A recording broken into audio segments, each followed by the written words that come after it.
심령부터 살아나게 도와주시옵소서. 절망하는 자들에게 생기가 되어주사 모아주시고 힘줄과 살을 주셔서 권능 있는 하나님의 군대로 일어서는 이 시간 되게 하여 주옵소서. 하나님 치료의 광선이 되어주사 우리 심령을 치료하시고 육체의 질병이 치료되는 귀한 시간 되도록 도와주시옵소서. 주님의 보혈로 씻김받는 저들에게 모든 저주와 사탄과 질병과 죄악이 떠나게 하시고 저들 묶은 저주들이 풀어지게 하시며 오늘도 하늘을 여시고 주님의 보혈로 변화주사 새 생명이 넘치도록 도와주시옵소서. 하나님 아버지, 우리 귀한 성도들을 오늘 말씀을 통해서 하나님이 가장 기뻐하시는 하나님의 아들, 딸들 모습이 되도록 우리 성도들에게 생명을 불어넣어 주시기를 원합니다. 성령께서 하늘문을 여시고 여기에 내려오사 하나님의 지혜와 신의 성품과 능력이 충만하고 우리 귀한 성도들 되게 하여 주옵소서. 선망과 눈물의 골짜기와 패배의 부끄러움에 좌절하는 사람들도 우리 주님이 조용히 다가가셔서 일으켜 세우시사 칭찬과 명성과 그리고 자랑거리가 되도록 도와주시옵소서. 오히려 고난에 이긴 저들이 더 큰 감명을 주는 증인들로 만들어 주시옵소서. 오늘 주님을 만나는 시간 되게 하사 나를 치료하시고 나를 축복하시고 나를 능하게 갇히는 사람 만드시는 놀라운 은혜를 찬양하면서 전하는 귀한 우리 성도들 만들어 주시옵소서. 지친 몸에도 새 힘을 허락하시기를 우리 구주 예수님의 이름으로 간절히 바라고 하나님 기도드리옵나이다. 아멘. 주 예수님의 거룩하신 보혈로 죄 사함을 받고 마음에 예수님을 모시고 다니는 생명 있는 하나님의 자녀들은 하나님께서 성령님을 보내셔서 가장 큰 증거가 그 사람이 온유한 사람을 만드신다는 것입니다. 우리나라에서 가장 존경받는 목사님들 중에 한 명을 뽑으라고 하면 다 같이 한경직 목사님을 뽑는다는 것입니다. 그는 6.25 사변 때 북한에서 내려온 피난민들을 교회 영락교회를 세우셔서 그들이 주님을 믿도록 새 힘을 얻도록 그들에게 생명을 주는 귀한 일을 하셨습니다.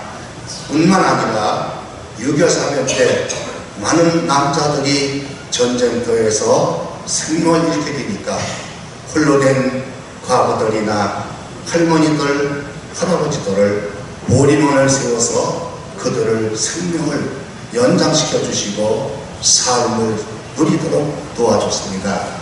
뿐만 아니라 수많은 고아들을 키우면서 그리고 그들을 학교를 가르치고 영락 여자 성악학교를 세워서 아무리 가난한 아이들도 취직을 할 수 있도록 그렇게 훈련을 시키고 공부를 시켰습니다.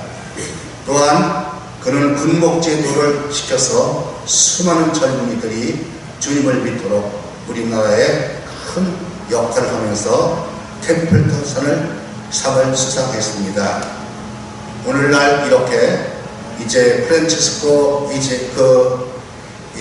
교황이 와서 가난한 사람들을 도우라는 말을 했지만 실제 청결한 삶을 살면서 쌀자루를 가지고 골목길을 몰려가면서 실천한 사람은 한경직 목사님을 따라갈 수가 없습니다. 그런데 그 한경직 목사님이 미국에 갔을 때 영락교회 출신들의 일부가 목사님 환영 그렇게 쓴 것이 아니라 그 많은 미국 사람들 보는 앞에서 많은 사람들 보는 앞에서 프랭카드를 세워놓고 한경직 목사 물러가라. 왜 혼자 다 해먹을 납기냐. 그걸 써서놓고 대모를 거두라는 것입니다. 그런데 한경직 목사님이 그것을 보고 이렇게 보시더니 껄껄 웃더니 그러더래요. 저들 말도 일리가 있어. 거기에서 옆에 있는 사람들이 왜 이 목사님은 이렇게 큰일을 시키시는가? 한 섬을 살리고 돕는 그런 훌륭한 일을 하는가? 이분이 온유해서 그렇구나. 이거를 강한 충격을 받았다는 것입니다. 우리 민수기 우리 12장 3절에 하나님은 나이가 많은 그 노인 모세에게 왜 그렇게 하나님이 잡으시고 바다를 갈르시고 200만 명 이상이 구원했고 그 40년 동안 사막길을 걸어가서도 먹이는 놀라운 역사를 했을까? 그 비결이 온유함이 지면의 모든 사람보다 승하더라 탁월했다는 것이죠. 양떼를 기르는 동안에 나이를 많이 먹는 동안에 하나님이 보실 때 하나님을 가장 닮은 온유함이 가장 뛰어났기 때문에 하나님은 모세를 잡아서 그토록 엄청난 전무후무한 일을 하셨다는 것입니다. 우리 갈라디아서 5장 23절에 하나님의 신인 성령님이 그 사람에게 오시면 그 사람은 반드시 온유한 하나님의 품성을 담는다는 것입니다. 우리 예수님은 자기를 썩여오실 때 썩어서 냄새나는 시체를 살렸다고 말씀하실 수가 있습니다. 거짓이 전혀 아닙니다. 그러므로 나는 메시아라고 선전할 수가 있었습니다. 너희 중에 인류 역사상 누가 한마디 명령만 하면 풍랑이 완전 침묵하는 그런 권위 있는 사람이 누구냐? 나는 그렇겠다 할 수가 있습니다. 그런데 우리 예수님은 마태복음 11장 29절에 나는 마음이 온유하고 겸손하고 나한테 배워라 그 말씀이었습니다. 오늘 다니엘 시편 37편을 통해서 왜 자기는 죄 없이 그렇게 악한 사람한테 그 사울왕한테 그런 억울한 모욕을 당하고 쫓겨다니고 고생을 해야 되는가? 거기에서 깨달은 것은 나를 이렇게 온유한 사람을 만들어서 하나님이 가장 위대한 능력을 주어서 가장 위대한 왕을 만들려고 하는 하나님의 섭리가 있던 것을 깨달았던 것입니다. 이 온유 에나와 프라우테스라고 하는 온유가 무엇인지를 오늘 본문에서 가르쳐 주십니다. 온유한 사람들에게는 어떤 특징이 있는지를 오늘 여기서 가르쳐 주십니다. 온유한 사람은 어떤 복을 받게 되는지를 오늘 가르쳐 주십니다. 성경의 온유 에나와 프라우테스는 비겁하다는 뜻이 아닙니다. 우유부단한 뜻이 아닙니다. 나약하다는 뜻이 아닙니다. 몸버린다는 뜻이 아닙니다. 오늘 성경에서 온유하다는 뜻은 하나님의 성품인데 열이 식었다는 뜻입니다. 이 열병을 앓게 되면 온도가 체온이 45도까지 올라가면서 뇌가 녹아서 죽습니다. 그런데 오늘날 많은 사람들이 이 불도 혈기에 이제 열이 올라가지고 총기나 사고를 만듭니다. 과격한 행동으로 사람을 죽이고 파괴할 때 그것은 온유한 것이 아니라는 거예요. 또 욕적 그것이 끌어올라서 불륜을 저질렀는데 그런데 그 열이 딱 식어서 정상이 된 듯이 아무리 분이 폭발해도 아무리 정력이 불타도 냉정하게 자기 위치를 지키면서 무엇이 옳은 것인가?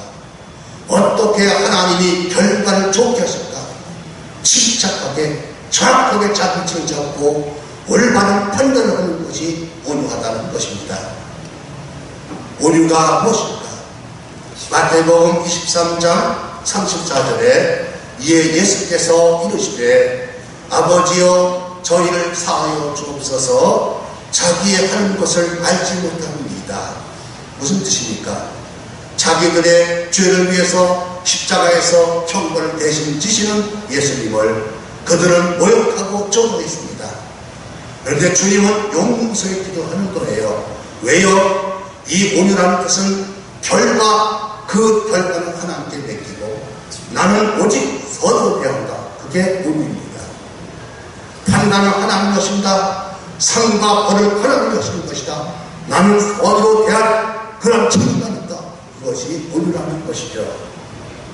여러분, 순종하는 것입니다. 우리 누가복음 1장 38절에 주의 계집종이 오니 말씀대로 내게 이루어지이다. 이것이 나한테 이쁘냐 손해되냐를 따지지 않습니다. 하나님의 명령이고 옳은 일이기 때문에 허나는 것을 어떤 어려운 도구로 쓰고 하는 태도, 이것이 나에게 아무리 괴로워도 어려워도 하지 말라는 것을 간곡히 끊고 나가는 태도, 이것이 길들여진 온유하다는 것이죠. 여러분, 소가 고삐를 뚫고 나가서 그 배추밭을 짓밟고 마음대로 뜯어먹고 주인 아들을 바꿔보면 잡아먹죠. 그렇지만 아무리 끔찍하도 잘 말을 들으면 얼마나 대우를 받는지 알 수 없습니다. 저희 집은 아버님이 인민군들이 와서 그 소를 못 끌어갈 정도로 무지무지한 황소를 언제든지 길르셨습니다. 그런데 그러면서요, 애기가 어디 그러면 저쪽으로 가요, 이리 하면 이쪽으로 가요. 얼마나 말을 잘 듣는지. 소가 죽을 먹지 않으면 아버님이 마음이 아파서 진질팀장하세요. 하나님이 길들여 놓은 사람, 허나는 걸 성실하게 하고 하지 말라는 걸 하루를 끊는 그런 길들여진 사람이 온유한 사람이라는 것입니다. 또한 이 온유가 무엇일까? 마태복음 26장 43절, 53절, 54절에 우리 이렇게 하십니다. 우리 예수님을 잡으러 왔을 때 베드로가 칼을 뽑습니다. 그때 이런 말씀을 하세요. 칼을 내 집에 꽂아라. 칼을 쓰는 자는 칼로 망한다. 내가 12군단 되는 천사를 동원시켜서 싹 휩쓸어버릴 수가 없어서 그러는 줄 아냐. 그런 힘이 있어. 그런 능력이 있어. 그런 권세가 있다. 그러나 나는 하나님이 저 지옥 갈 사람들이 지옥 가지 않으게 하면 내가 대신 십자가에 죽어야 되기 때문에 이렇게 할 수밖에 없다 하고 참고 인내하던 그것이 바로 온유라는 것입니다. 속에 인내심이 있고 참을성이 있는 것, 용기가 있는 것, 그리고 성실한 것, 그리고 어떤 악을 악으로 갚지 않고 서로 대하는 자세, 이것이 온유라는 것입니다. 온유는 사랑과 긍휼이 가득 찬 사람을 온유라고 합니다. 사탄의 캐릭터가 무엇입니까? 거만한 것입니다. 냉정한 것입니다. 고집불통이 돼서 말을 안 듣는 것입니다. 그러나 우리 성령이 임하셔서 하나님의 품성이 그에게 들어갈 때 그 심령 속에서 사랑과 자비가 가득 찬 거예요. 남편을 한번 생각해 보세요. 돈 벌기 쉬워서 하는 거다요. 얼마나 직장에서 어제 안익골골을 당하면서 힘들어도 나가는 그 남편을 긍휼히 여기는 거예요. 여기 아내를 한번 생각해 보세요. 나 같은 사람한테 시집 와서 그렇게 행복하고 싶고 자랑하고 싶은데 고난의 길 십자가 지는 아내를 긍휼히 여기는 거예요. 부모님을 생각해 보세요. 누가 잘 먹기 싫어서 잘 먹이지 않습니까? 그 부모님이 얼마나 나 하나만의 행복을 위해서 나는 이제 행복하게 끌렸다 하고 그 힘든 일을 계속하는 걸 보라는 거예요. 우리 교회에서 택시회사에 예배를 드릴 때 그 사장님을 보니까 얼마나 불쌍하십니까? 얼굴이 핏기가 없고요. 피곤과 근심이 꽉 찼어요. 망할까봐. 우리 택시 운전기사들, 믿음의 기사들이 그 사장님과 사모님을 모시라고 해서 이제 그 보약을 지어드렸습니다. 힘내세요. 우리가 열심히 할게요. 우리 먹여 살리느라고 얼마나 힘드세요. 그냥 감동을 받아요. 그게 온유예요. 긍휼과 자비를 가지고 어떻게 하면 저 사람에게 도움이 됐다. 이것이 온유입니다. 그런데 온유한 사람들에게는 특징이 있다는 것입니다. 첫째, 행악자를 보고 불평하여 말라. 많은 행악자, 배를 끼치는 악한 사람을 볼 때 분통이 터지고 과격하게 행동을 하고 이런 게 있습니다. 그런데 그렇지 말라는 것입니다. 주님이 그 속에 들어가실 때 악한 사람들이 배를 끼치고 그런 걸 볼 때 그를 위해서 기도한다는 거예요. 저러다가 지옥 가면 어떡합니까? 그를 위해서 기도합니다. 어떻게 하면 저 사람이 바랐을까? 나에게는 저런 죄가 없는가 반성하는 것입니다. 내가 할 일을 열심히 해야 되겠다 나는 이러는 것이 특징이 나타난다는 거예요. 여러분, 일본에 쓰나미가 나타났을 때 어떻겠습니까? 왜 세계에서 일본 사람들을 존경하게 됐습니까? 원자를 왜 그따위 만들었냐? 한마디가 없었어요. 몇 마디가 받았어요. 이제는 이 쓰나미에 헬프지 우리나라를 돕고자 전심을 다하고 입 다물고 그리고 돕고 힘쓰고 애쓰는 거예요. 훌륭한 민족이라고 다 칭찬받은 거예요. 해결하는데 힘써야지. 나 할 일을 잘해야지. 어떻게 하면 이것이 도움이 될까 해야 될까. 그것이 온유하다는 것입니다. 행악자가 사장이 나쁘다고 해가지고 불질르고 파괴하고 수백억 원을 손에 끼치는 것이 하나님 볼 때는 정의의 사나이가 아닙니다. 그를 위해서 기도하고 나에게 반성하고 내가 할 일을 잘하면서 이런 어려울 때 어떻게 도움이 될까? 이것이 온유한 사람의 특징이 나타나더라는 것입니다. 또 하나는 기뻐하면서 자기 일을 하더라는 것입니다. 내가 하나님 섬기는 일을 얼마나 감사해. 지옥 가지 않겠는데 내가 옆에 있는 사람들이 내 옆에 있는 것이 얼마나 감사해. 그에게 도움을 주는 것이 나에게 이렇게 일할 수 있는 힘이 있는 것이 얼마나 감사해. 로마의 히도리아누스 황제가 변방에서 전투가 벌어져서 많은 군사를 거느리고 전쟁하러 갔습니다. 그런 유대 나라의 조그만 시골길을 거기서 군사를 거느리고 가게 되었어요. 그런데 그 밭에서 엄청나게 늙은 그러한 어르신이 그 과실나무를 심고 있었습니다. 그 몸도 추스르기 어려운 그 노인 어른이 과일나무를 심는데 땀이 비오듯 흐릅니다. 황제는 그 모습을 보고 걸음을 멈추고 군사를 정지시켜놓고 물어봅니다. 노인장, 지금 연세가 얼마 되셨습니까? 폐하 100살이 됐습니다. 100살이 되는 데서 과실나무를 심어요? 그 노인장 살아서 따먹을 것 같아요? 그랬더니 상관없습니다. 내가 못 따먹으면 내 아들들이 따먹을 것이고 내 손자들이 따먹을 겁니다. 저도 할아버지가 심은 것을 따먹을 거니까요. 황제는 참 대단하다 하면서 전쟁에 나갑니다. 3년 4년이 되어서야 그 전투가 끝납니다. 그 힘든 수많은 사람이 희생당하는 전투를 끝내고 고국으로 돌아올 때 또 그 마을을 지나게 됐어요. 그런데 놀랍게도 그 노인네가 심은 과실나무가 우쩍 자라가지고 그런 큰 나무가 되고 그 마시는 과실이 주렁주렁 맺힌 거예요. 더 놀라운 사실은 그 그늘에 노인 어른이 앉아있는 거예요. 그래서 그들이 노인 어른이 일어나서 얼른 과실나무에서 마시는 과실을 잔뜩 왕중에 딱 담았습니다.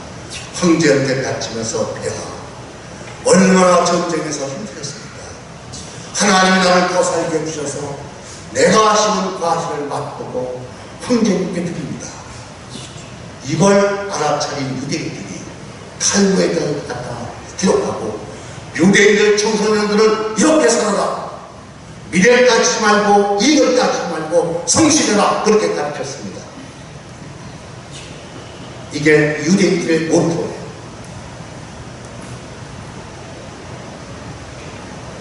이익을 따지지 않는 것입니다. 나에게 주어진 것을 성실하게 하는 그 사람, 착하고 충성된 종이 바로 옳고하다는 특징이 나타난다는 거예요. 김용기 장로님이 미국에서 하는데 세 아들을 부르더니 이리 오라고 해요. 그래서 갔습니다. 자루에 한 자루씩 위해주는데 그게 쌀이 아니라 옥수수예요. 아들들은 아니 쌀자를 혹시 위해주면 가다가 밥 해먹으라고 그러는 줄 알았더니 아니 옥수수 딴 걸 자꾸 갖다가 놓으면 이 옥수수 밥을 해먹으라는 말인가? 아들들이 불평을 했습니다. 그런데 가다가 밭이 쭉 나타나니까 너희들 발다가 꽉 집어서 옥수수를 심으면서 가. 아들들은 더 화가 났습니다. 가뜩이나 옥수수 짊어지고 가는 것도 화딱지가 나는데 아니요 우리 밭도 아닌데 여기다 왜 심습니까? 그랬더니 김용기 장로님이 전쟁이 끝나서 올라올 때 뭘 먹냐 우리 국민들이 그러고 심었다는 거예요. 그런데 9.28 수목이 돼서 올라올 때 먹을 것이 하나도 없을 때 많은 사람이 그걸 따먹고 살았다는 거예요. 그게 오류하다는 거예요. 여러분 성실하시기를 주님이 축원합니다. 오류하기 때문에 하나님의 품성이 들어갔기 때문에 그렇게 한다는 거예요.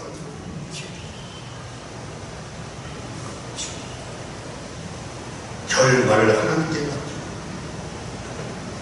맡기고 오직 그분의 말씀대로 하고 보자. 오히려 아파돼도 일이 안 돼도 오직 하나님은 살아계시다. 그분을 보고 계시다. 그분은 언제든지 갚으신다. 성을성을 가지고 계속 충성하는 태도가 온유한 사람의 특징이라는 것입니다.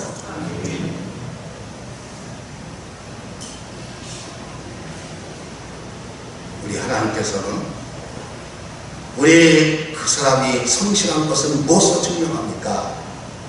우리 주님이 바깥에서 일 없고 돌아왔습니다. 그러면 주인이 안에 들어와서도 밥 차려 그런다는 거예요. 내가 회사에서 일했습니다. 학교에서 일했습니다. 그런데 교회 와서 또 이렇게 합니다.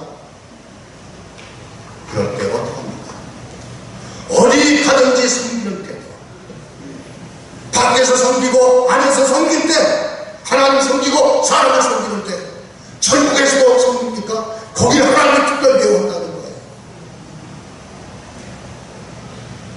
난 이만큼 잘했다가 아닙니다. 내가 마땅히 회개할 것입니다. 왜 그렇습니까? 나는 원래 어디 가든지 섬기는 자로서 부르심을 받았는데 예수님도 섬기셨는데 하나님 섬기고 사람을 섬기고 나는 그런 처지인데 이게 나의 마땅한 위치인데 그 사람을 높이신다는 거예요. 그것이 주님의 성실한 온유하신 품성이 들어가서 그렇다는 것입니다.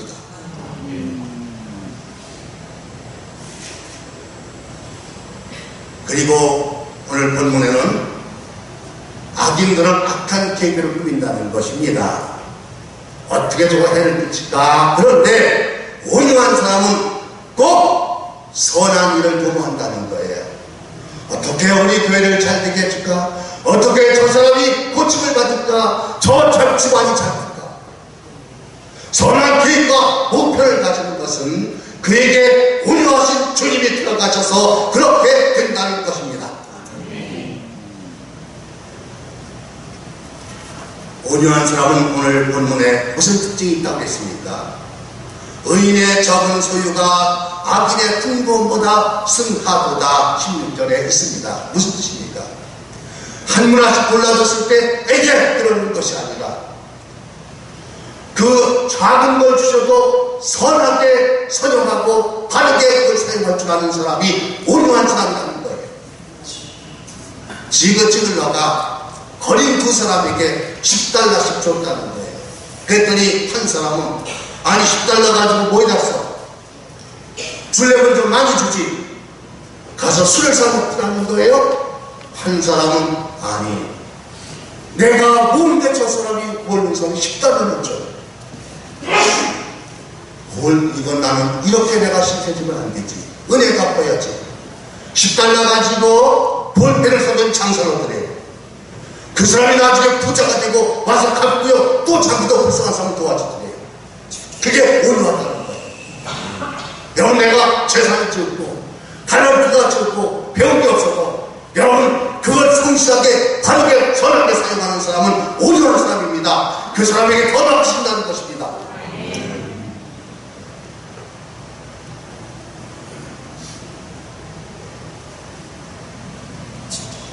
내가 누군데 이거밖에 안 줘? 이 태도가 바꿔진 거죠.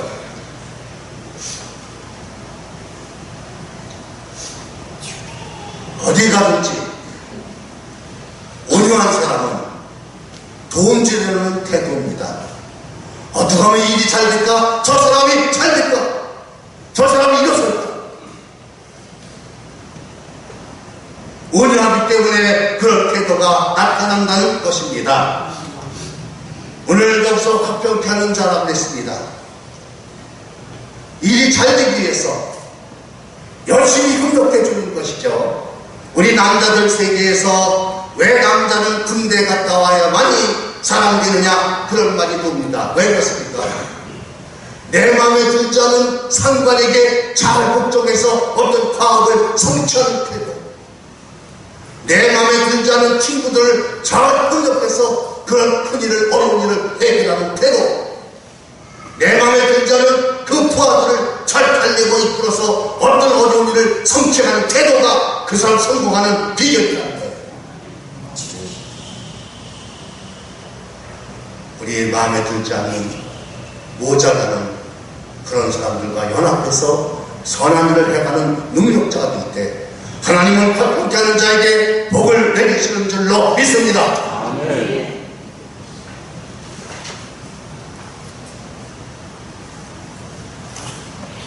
복종하는 태도라는 것이죠. 에이든 토저가 이런 말을 했습니다. 왜 21세기, 20세기에 기독교가 맥을 놓칠까? 이것을 그는 정확하게 그는 이렇게 평가했습니다. 많은 사람들이 큐티는 좋은 건데 달콤한 말만 갖다 쓰고 고마 붙잡는다. 그런데 경고하는 말씀은 도외시합니다. 비켜놓는다는 거예요. 노아가 어떤 사람입니까?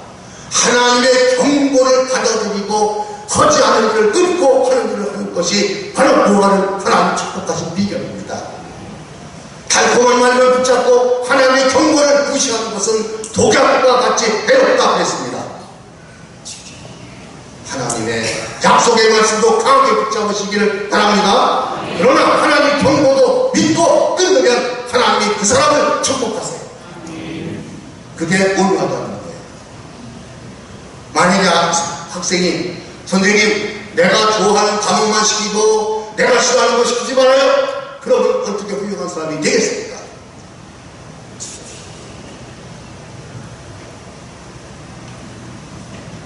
하나님께서 온유한 사람은 이렇게 축복하십니다. 첫째 4절에 그의 소원을 이루어주십니다.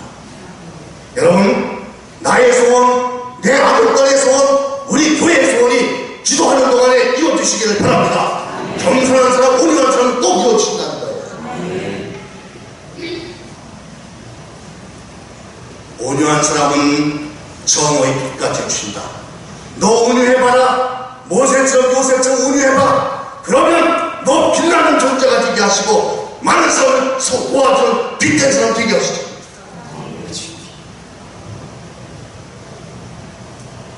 온유한 사람을 땅은 축복으로 갖는다는 것입니다. 여러분, 땅에서도 잘 된다는 거예요. 이 세상에서도 잘 돼가지고 세상에서도 복받은 일, 상받은 일을 많이 하시는 여러분 되시기를 예수님의 이름으로 축원합니다. 온유한 사람 그렇게 만든다는 거예요.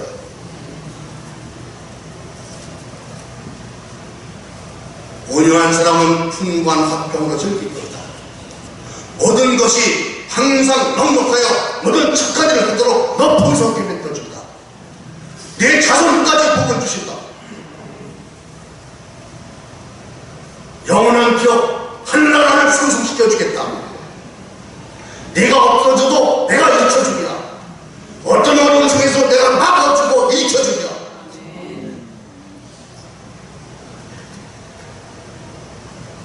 이러한 사람으로 주님이 축복하신다고 약속하셨습니다. 내가 너를 도우리라, 너를 일으켜주리라, 너를 들었으리라. 이것이 옳은 사람에게 주시는 하나님의 축복이에요. 사랑하는 성도 여러분, 우리 주님은 그 사람을 온유한 자는 복이 있나니 맡겨본 보자 땅을 키워보는 것이며, 주님이 그 속에 들어가시면 반드시 그 사람을, 사랑하는 사람을 사랑과 긍휼이 충만한 사람으로, 거만한 사람을 겸손하게 섬기는 사람으로, 고집불통을 부드럽게 온유하게 순종하는 사람으로 바꾸십니다. 그게 거듭나는 거예요. 성령님은 온유한 풍성을 풀어놓으십니다. 온유한 능력을 풀어놓으십니다. 남까지 온유한 사람으로 바꾸는 사람이 됩니다. 마태복음 6장 33절에 먼저 그의 나라와 그의 의를 구하라. 그리하면 이 모든 것을 너희에게 더하십니다. 여러분, 예배 드리는 동안에 온유한 사람 되시기를 주님의 이름으로 축원합니다. 기도드리겠습니다.